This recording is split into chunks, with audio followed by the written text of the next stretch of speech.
This is Pet Life Radio. Let's talk pets.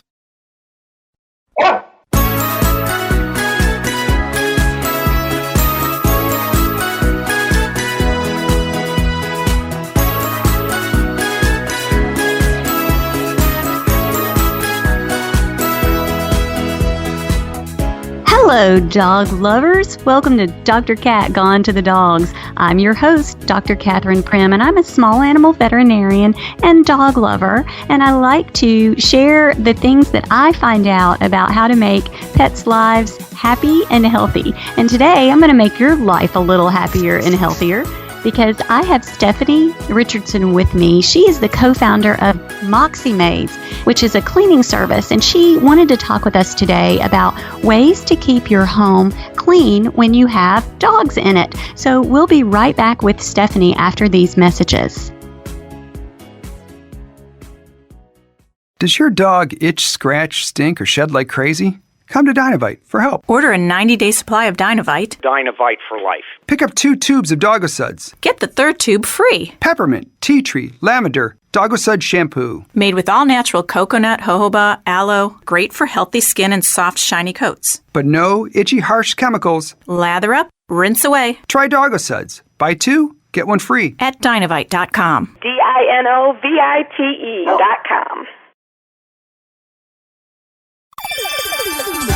Let's Talk Pets on PetLifeRadio.com.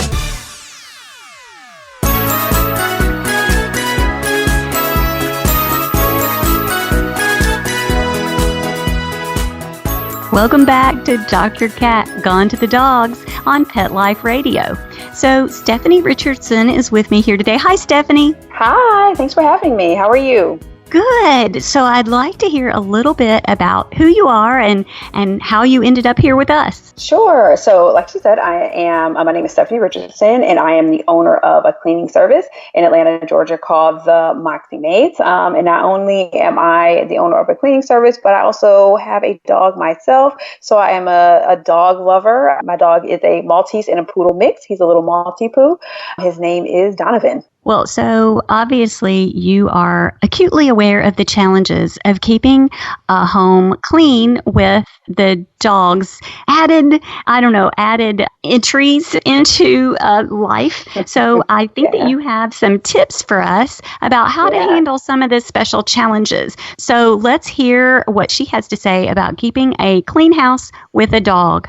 Sure. So I know for my dog, he goes outside pretty often. I'm sure a lot of other dog owners have the same thing. So I like to keep a towel near the door, especially if it's raining outside or if he could have gotten into some mud. Keep a fresh towel near the door so that way you can wipe up his paws or anything that's on his fur. So that way they don't track that throughout the house. That's actually a good tip for medical reasons as well, because so many of our dogs suffer from inhalant allergies. So when they go outside to go potty and they walk through grass, for example, they might have pollens or molds or dust on their feet. So that's actually advice that I give my clients to teach their dog to come right in the door and sit and wait for their paws to be wiped off. So that's great advice. Thanks. Yeah.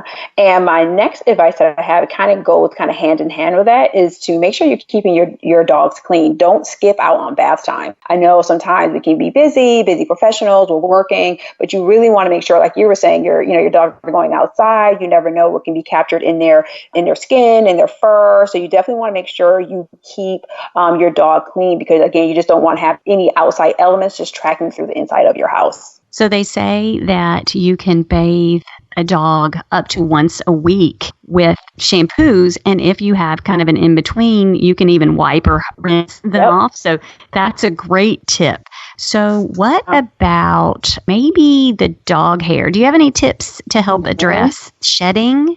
I would definitely say brush them often. That helps you anytime. If there's any fur, you can kind of capture that in the brush as opposed to it kind of going around your house, in your carpet, and on your baseboards. We see that a lot with dog owners. They have when we come in their house, their carpets and their baseboards, they're full of dog fur. So I would definitely say just brush them as often as you can to help eliminate that. So do you recommend brushing outside or brushing them in a certain place that you can manage that hair? Yeah, I would definitely say that too. If you could have, that's another tip too. If you could have a lot of the maintenance of the dog and a lot of your dog toys in one specific area, so it can kind of be self-managed. So if you can brush them in a certain area, if you have their beds in a certain area, if you have your toys in a certain area, all of that hopefully can be contained to one room as opposed to kind of like just spreading all throughout the house. So I saw a cool article online about how a lot of new houses are having dedicated dog bath built in. That's so cool. I wish I could have that. But yeah, so a separate room for everything to help manage the location of all the dog hair. That's a great tip. What else have you got for us? So carpet. So a lot of the newer homes that I'm seeing, they are actually just have a lot of hardwood floors, but some people love their carpet. And that's not a problem, but we have to realize that carpet does absorb a lot of odor. And, if pets have an accident in the house, that odor can get caught and trapped inside the carpet. So I would say if you can, take out as much carpet as you can from the house or just have very few around the house just to make sure that there's no trapped stains or odor in the house that you are just unaware of. So if you do have carpet, what do you recommend for maintaining it or how often the care of it? Can you give us some tips on that? Sure, I would definitely say you want to vacuum at least once a week.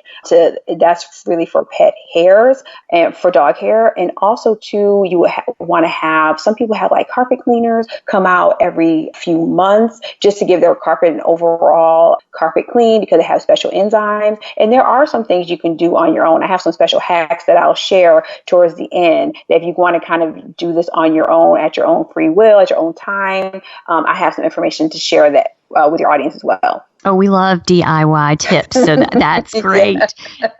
So what else do you have in your tips? Sure. One thing is keep as much washable fabrics in the house as possible. And I mean everything, right? So like your curtains, your throw rugs, your pillows, anything that you kind of have in the house that your dog can get access to. They're pretty rambunctious, right? So you want to make sure that you can throw those things in the wash and that the fabric will still look nice and not kind of worn down after a while. So definitely when you're going out, read those labels to see if they're washable, and that will really help keep your house clean, and it'll be easier on the owner, the dog owner as well. So I see we board dogs as well at my animal hospital, and a lot of people want to bring their big orthopedic dog bed. And when we're in a kennel environment where there are lots of dogs, sometimes dogs don't act like themselves. They might want to mark their bed as theirs, and so they'll urinate on it. And the big fluffy ones we can't wash. So I think that is an awesome tip. Read the labels. Make sure the cover can come off and go in your washing machine, because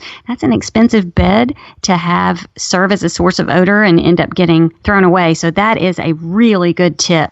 So I would love to share that what I was talking about before, the hacks that I was talking about that your listeners may be able to use. Well, yeah, let's have them. Okay, perfect. So those can be found on Amazon. They're by Doggone, Doggone, Doggone products. And one is a UV flashlight and pet urine detector. So this is what I was talking about if you guys have carpet, and not just carpets, actually. So if you watch like SVU and they're like on a crime scene, they turn off the lights and they can see like there's like blood or anything like that. This kind of works the same way with dog urine, any pet urine around the house.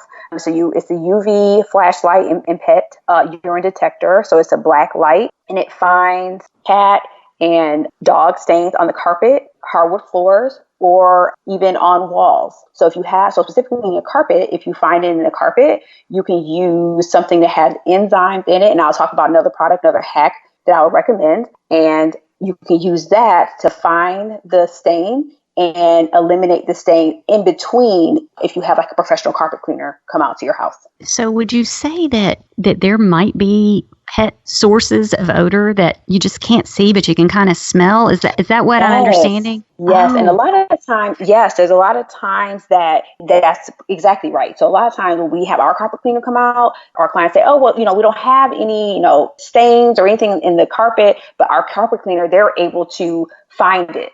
but sometimes the owner, they can't find it, or sometimes they get like you become like nose blind, that it's there, like a smell could be there, but because you're so used to it, you can no longer smell it, but other people can smell it as soon as they come into your house. So this is a great way to actually show you that something is there, and then you can eliminate it. Well, of course, I like to throw in the medicine, but if there is a spot that has been previously used, then your dog might be more apt to continue using that spot, and it would damage the pad under your carpet and create odors and a source of just germs that you want to get rid of. So that's great advice, Stephanie. What else have you got? So, and the other one to kind of coincide with that is the pet urine and stain odor enzymatic concentrate, also by Doggone Pet Products. Again, can be found on Amazon. And again, so once you find the stains, you can use this product. It's a concentrate. So you mix it with water. And really you want to make sure that anything that you use has enzymes in it, because that's what's really going to break down the odor and the stains. So once you find the source of this, you find the stain, go ahead and use that and spot treat that. And then again, this could be used in between the time that you may have like a professional come out to do your whole carpet. How often do you have to use the product to find the stains, and do you clean just whenever you find one? Yeah, I would say, I would definitely use it. Probably, I would say, use the black light. I would try like maybe once a week, because you just never know when you're not home, you don't know what's going on. So maybe things that you're just unaware of. So I would say go around the house maybe like once a week to try to see if there's anything in your carpets. And then if you find something, attack it right then. That's really, really good advice, because, the nose blind thing, and then when somebody comes over to your house, they think, ooh, we don't want that. None of us want that. Mm-hmm. Yeah, it happens all the time. All the time we're like, we have a dog, but nobody really knows. And as soon as we walk into the house, we're like, uh-oh, this customer is totally nose blind. Yeah, there's definitely a dog or two or 40. Right, in here, exactly. Okay, well, that is really, really good advice. So I know that all of my dog-loving listeners got a lot of useful information from our visit with Stephanie today. And thank you for coming on. Sure, no problem. This was so fun.